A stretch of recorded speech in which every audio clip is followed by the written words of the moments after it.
Here's every ride we rode in Tokyo DisneySea. All the rides were so much fun, and the design of Tokyo DisneySea is amazing. We started off our morning by going to the Tower of Terror, and I thought the queue for this ride was scarier than the ones in America, but it was also really cool theming because it was very adventurous and had a lot of tiki references to it. We made our way into this room to learn the backstory of what we were going through with this tower hotel, and then we made our way around, and it was like an exhibit of all these different artifacts, which was really cool. We then made our way onto the ride, and it was really scary, but shorter than most of the Tower of Terror rides. But in the end, had a lot of fun and good screams.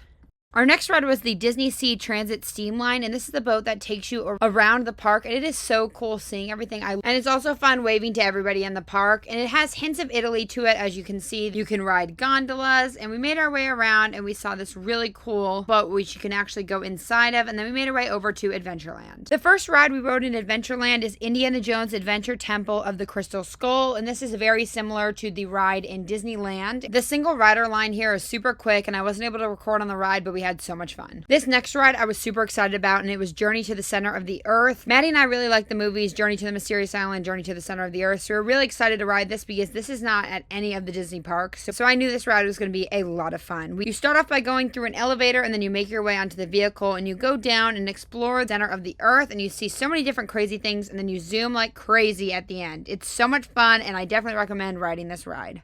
Another ride you can ride here is actually 20,000 Leagues Under the Sea. I was so excited for this ride because you actually go inside of a submarine, so it's really cool going into that. And you explore underwater, you have a flashlight that you can use on your submarine, and you see so many different creatures all around and explore 20,000 Leagues Under the Sea. Next up was Aquatopia in Port Discovery, and this is a really cool ride because you could either choose the seaside or the mountainside. We decided on the seaside, and it was really fun going around and spinning throughout the water. Next up is DisneySea Electric Railway, and this is a great way to see the park from up above. It was such great views throughout the whole park, and it took us to the New York area. You can't do a Disney day without Toy Story Midway Mania, so of course we had to go there. And when we got there, the theming of this queue is just perfect. You walk through and you go into Andy's room. The door is huge. You feel just like a toy, and then it's time to go onto the ride. And my family is very serious when it comes to this. And unfortunately for me, Maddie did beat me, but it was cool because my mom ended up being best in vehicle. Now it's time to go on the only upside down ride that you can go on in Tokyo, and this is Raging Spirits, and it was so much fun. Look at this cute sign showing the loop that it has, and it was a great ride. There was fire and all these special effects, but unfortunately I could not record those. We then decided to ride Jasmine's Flying Carpets, and this is just like Disney World. It was so much fun. And then we went on Soarin' Fantastic Flight. The queue of this ride was very different than the America's Soarin's,